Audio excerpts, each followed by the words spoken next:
Here's something they never taught you in school. There's a patent sitting in the archives that could have changed the entire course of the 20th century, but the man who created it?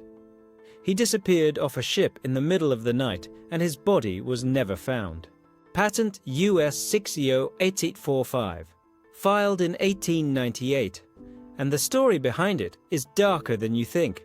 Most people have no idea who Rudolf Diesel really was. They know the fuel, they know the engine, but they don't know what he actually invented or why it terrified some of the most powerful people on the planet. This isn't just about an engine. This is about control, money, and a vision that threatened to break the grip that oil companies and governments had on the world. And when you understand what Diesel was actually trying to do, his death starts to look a lot less like an accident. So let me take you back. Back to the 1890s. Back to a time when the Industrial Revolution was roaring, but most people were still living in poverty. Back to a world where coal was king, steam engines were everywhere, and the idea of a small, efficient engine that could run on almost anything seemed impossible. Rudolf Diesel was born in Paris in 1858, but his family was German. His father was a leather goods manufacturer, and life was decent until the Franco-Prussian War broke out in 1870. Suddenly, being German in France was dangerous. His family was forced to leave. They fled to London, but they were broke. Diesel, who was only 12 years old, was sent to live with relatives in Augsburg, Germany. Alone, separated from his family. And this shaped him in ways that would echo through his entire life. He was brilliant, not just smart, brilliant.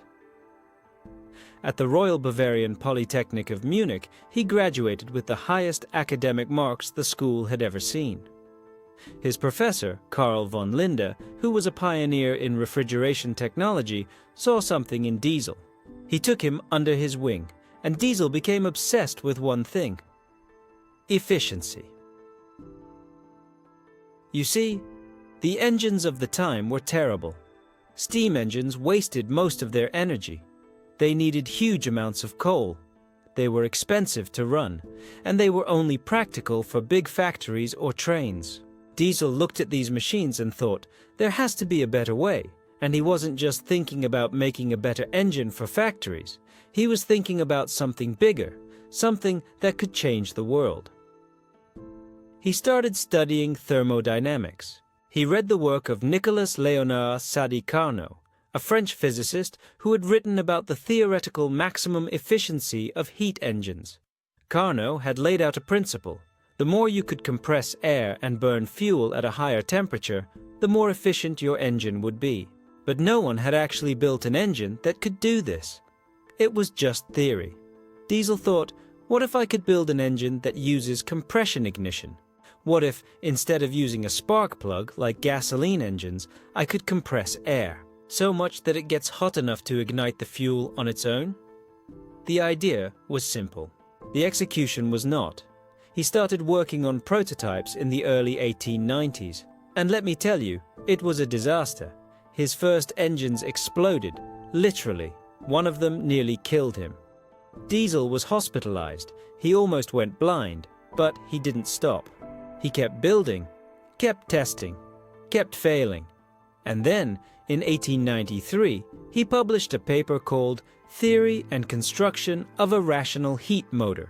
This paper laid out his vision, an engine that could reach 40% efficiency, that could run on a variety of fuels, that could be small enough to use in boats, trucks, and maybe even cars. People thought he was crazy, but he got funding from Krupp, the massive German industrial company, from Maschinenfabrik Augsburg, which would later become MAN, and from other investors who saw the potential. They gave Diesel the resources to build a working prototype, and in 1897 he did it. He built an engine that worked. It was loud, it was heavy, but it ran, and it was efficient. More efficient than any engine anyone had ever seen.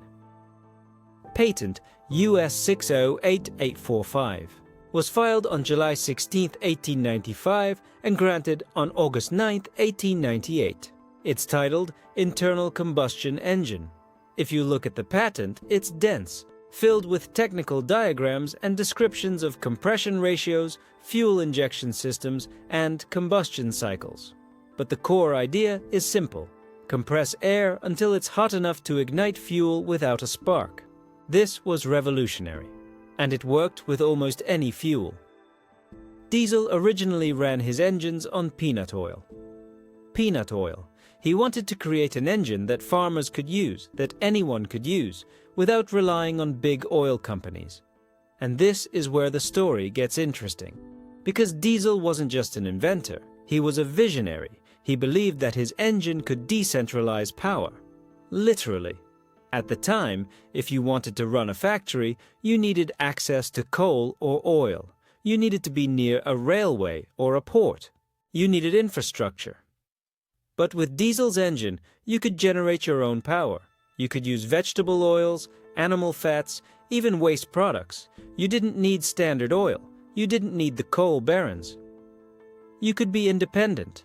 Diesel wrote about this. He said his engine was meant to give power to the common person, to break the monopolies, to create a world where small businesses and farmers could compete with giant corporations. And people loved this idea. His engine spread quickly. By the early 1900s, diesel engines were being used in ships, submarines, trains, and factories all over the world. But here's the thing. The people who controlled oil? They didn't love this idea. At all. Because Diesel's vision threatened their entire business model.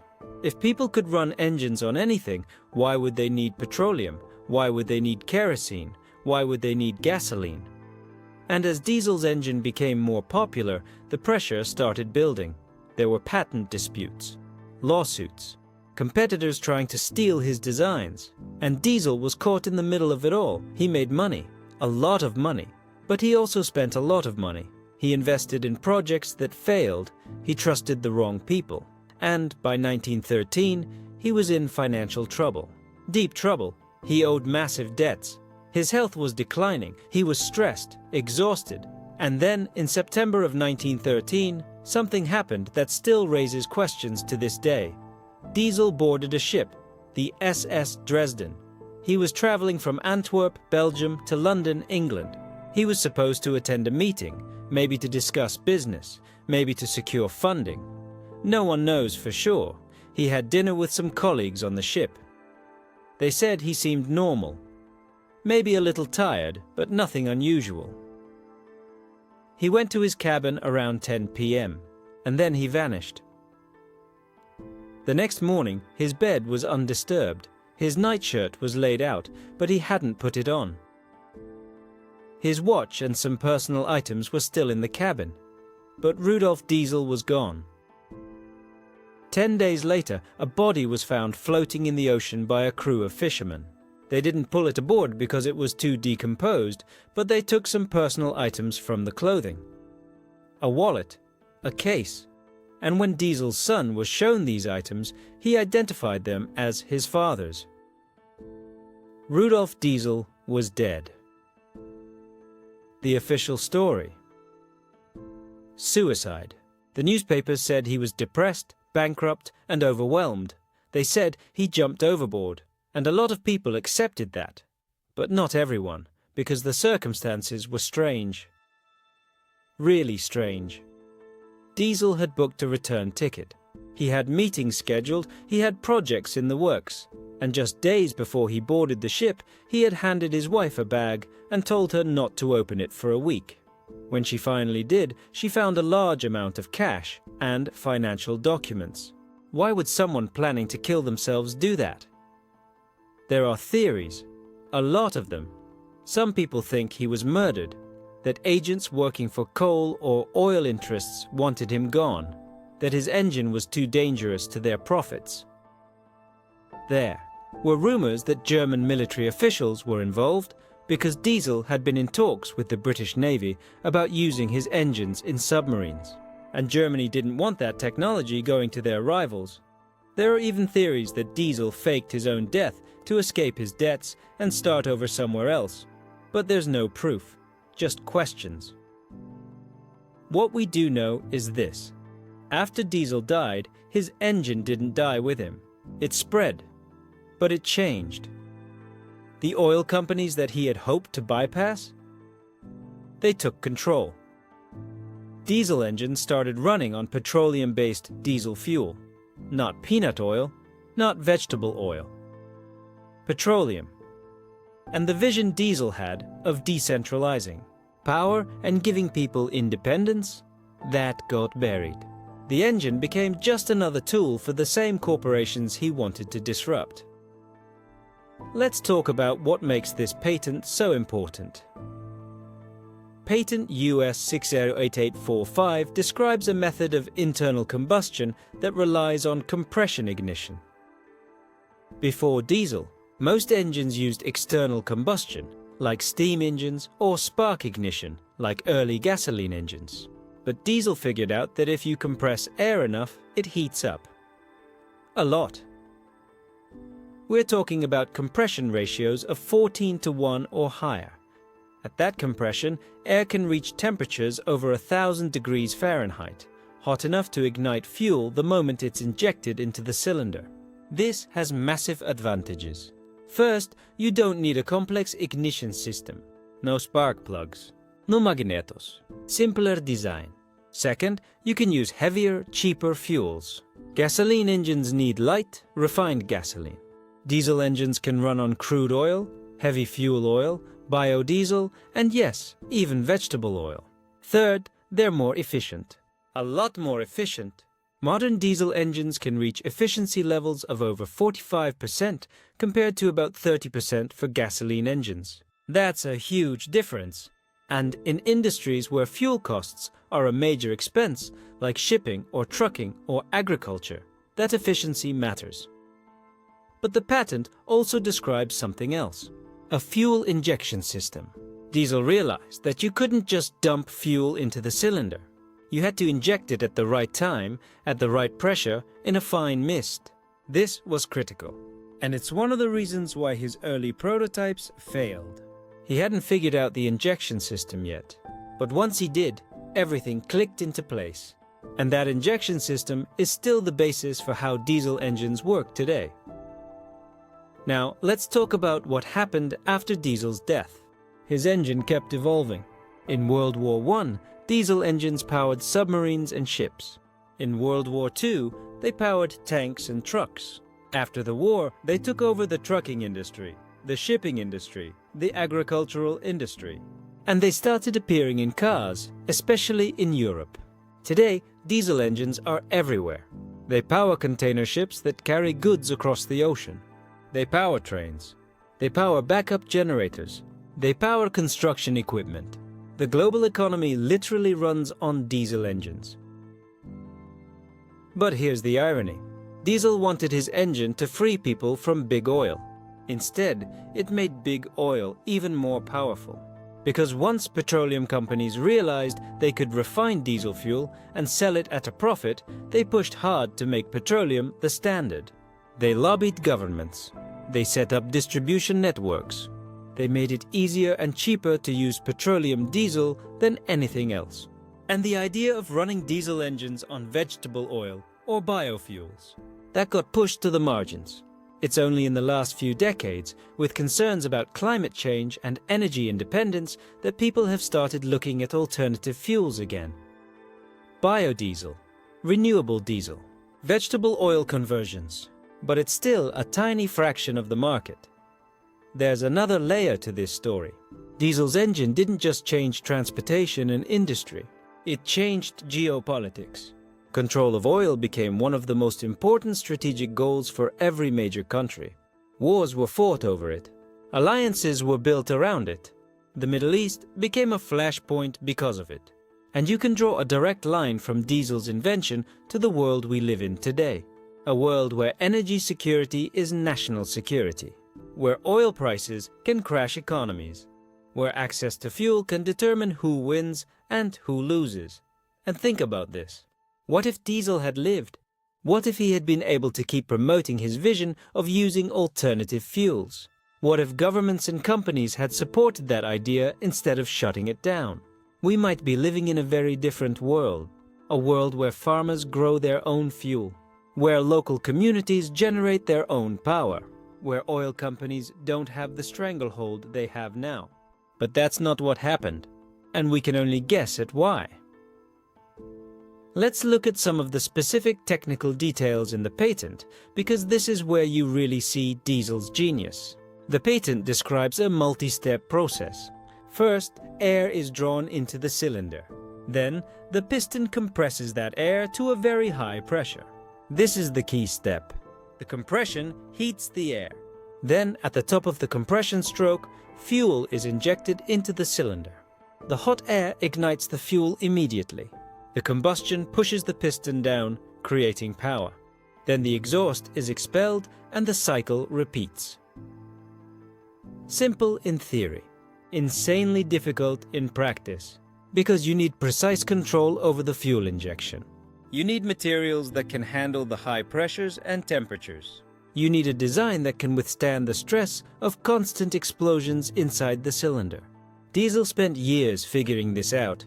He tested different materials, different injection systems, different compression ratios, and he documented everything in his notebooks. These notebooks still exist, and they show a man who was obsessed with perfection, who refused to give up even when his engines exploded in his face. There's a reason why diesel engines took decades to refine. Early diesel engines were huge, heavy, and noisy. They were used in ships and industrial applications because no one had figured out how to make them small and light enough for cars. It wasn't until the 1920s and 1930s that advances in metallurgy and engineering made compact diesel engines possible. And even then, they were mostly used in trucks and buses. It wasn't until the 1950s and 1960s that diesel cars became common in Europe. And in the United States. Diesel cars never really caught on, except for a brief period in the 1980s. Americans preferred gasoline engines. They were quieter, smoother, and cheaper to maintain. But in the rest of the world, diesel engines dominate. In Europe, almost half of all cars run on diesel. In commercial transportation, it's even higher. And in shipping, diesel engines are basically the only option. Those massive container ships that carry goods from China to the United States, they run on diesel engines the size of buildings. Engines that burn tons of fuel per day. And those engines are direct descendants of the design Rudolf Diesel patented in 1898. Now let's talk about the environmental side of this, because it's complicated. Diesel engines are more efficient than gasoline engines. That means they produce less carbon dioxide per mile. From a climate change perspective, that's good. But they also produce more nitrogen oxides and particulate matter. Those are pollutants that cause smog and respiratory problems. In the 2000s, this became a huge issue. Cities were choking on diesel exhaust. And then, in 2015, the Volkswagen emissions scandal broke. Volkswagen had been cheating on emissions tests, making their diesel cars look cleaner than they actually were. This destroyed public trust in diesel. Sales plummeted. And now, a lot of countries are phasing out diesel cars entirely. But here's the thing. The problem isn't the engine itself. It's the fuel and the emissions controls. Modern diesel engines with proper filters and catalytic converters can be very clean. And if you run them on biodiesel or renewable diesel, they can be nearly carbon neutral. The technology is there. But the political and economic will to implement it? That's another story. Let's go back to Diesel's death, because there are some details that don't add up. First, Diesel was carrying a lot of cash when he disappeared. Why? If he was planning to kill himself, why would he need cash? Second, he had just signed several new contracts for his engine designs. He was on the verge of securing deals that could have pulled him out of debt. Why would he give up at that moment? Third, there were people who wanted him gone. Competitors who were trying to invalidate his patents. Oil companies who saw him as a threat. Military officials who didn't want his technology falling into enemy hands.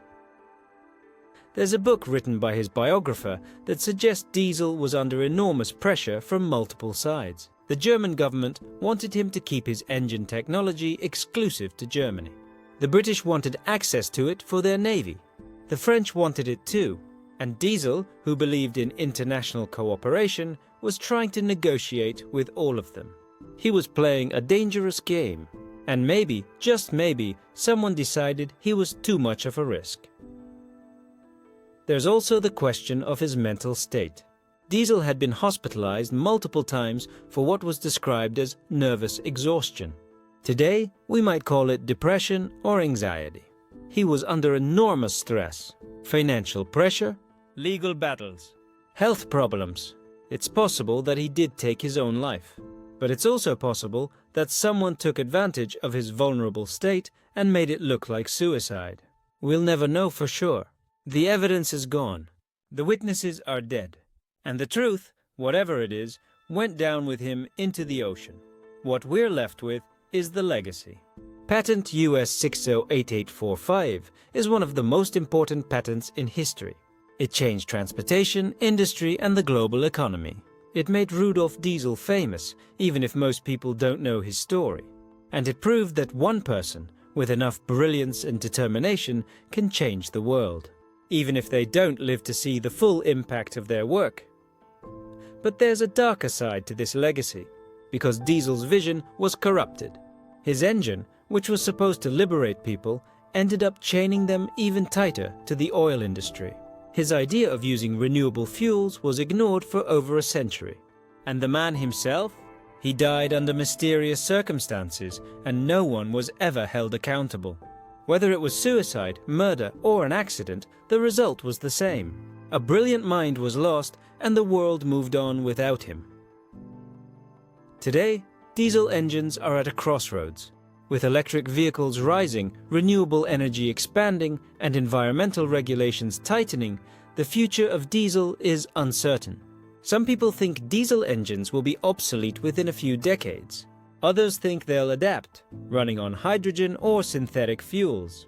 And some people are going back to diesel's original idea, using vegetable oils and biofuels, because the technology has always been there. It's just a question of whether we choose to use it. There's a lesson in this story. Innovation is never just about the technology. It's about power. About who controls it, who profits from it, and who gets left behind. Rudolf Diesel created something revolutionary, but he couldn't control what happened to it. The forces of money and politics were stronger than his vision. And in the end, those forces won. His engine survived. But his dream didn't.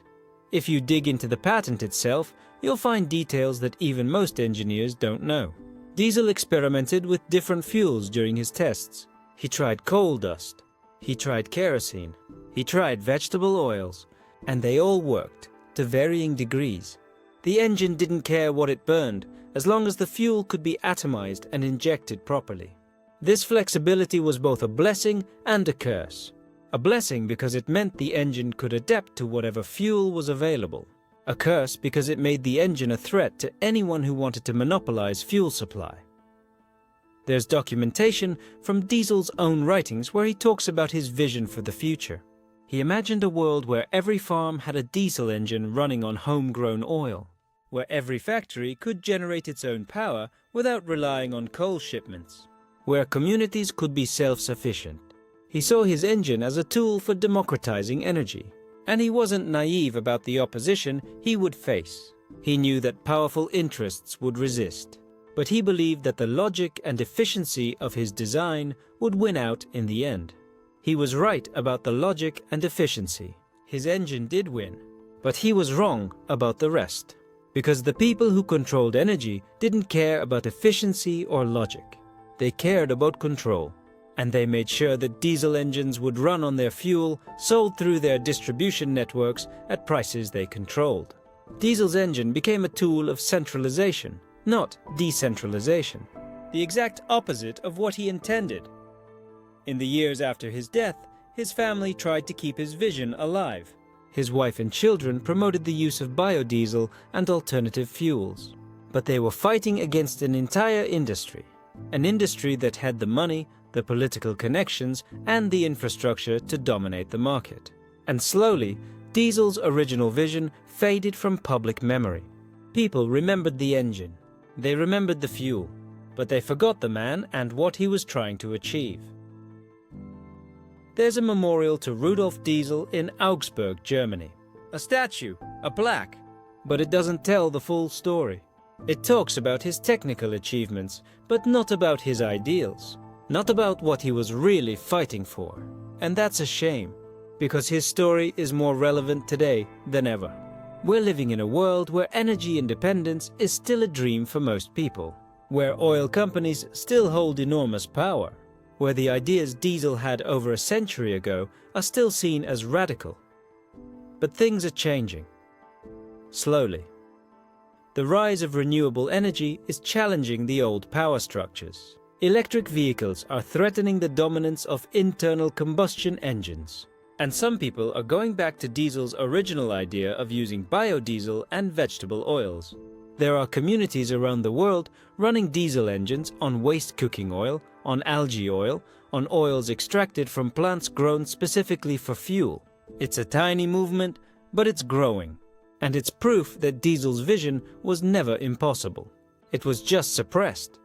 Think about what the world would look like if we had followed Diesel's path. If governments had invested in biodiesel infrastructure instead of petroleum infrastructure. If farmers had been encouraged to grow fuel crops instead of being dependent on oil companies. If every community had the tools to generate its own power. We'd still have internal combustion engines, but they'd be part of a decentralized, sustainable energy system. Instead, we built a world that's entirely dependent on fossil fuels, and now we're scrambling to transition away from them.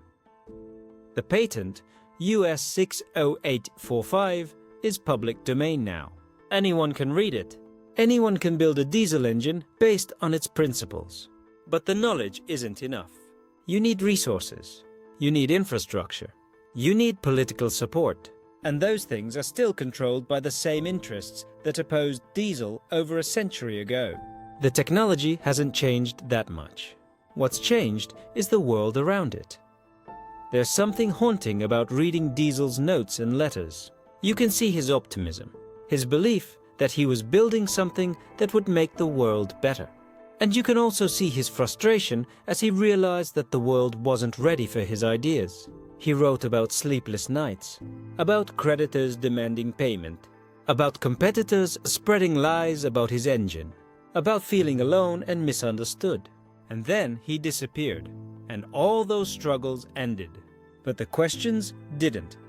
If you're someone who believes in innovation, in the power of ideas to change the world, Diesel's story is both inspiring and terrifying. Inspiring because he actually did it. He took an idea, turned it into reality, and changed the course of history. Terrifying because it shows how quickly the world can take your creation and twist it into something you never intended. How the forces of money and power can override even the best intentions. How even genius isn't enough to protect you. The mystery of his death will probably never be solved. Too much time has passed. Too many records have been lost or destroyed. But maybe the mystery isn't the most important part of the story. Maybe what matters is what he created and what it could have been.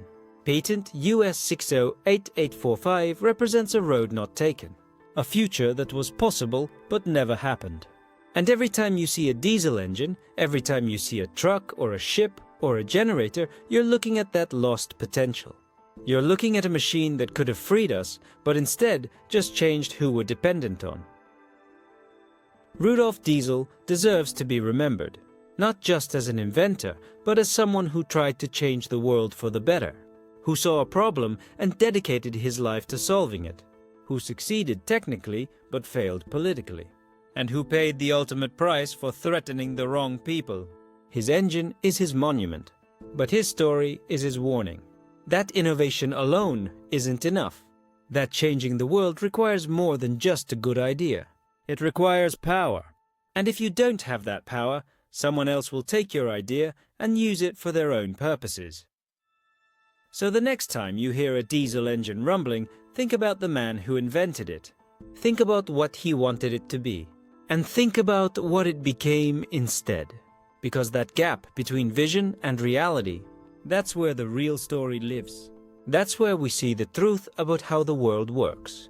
And maybe, just maybe, understanding that truth is the first step toward changing it. Subscribe if you want more stories they didn't teach you in school.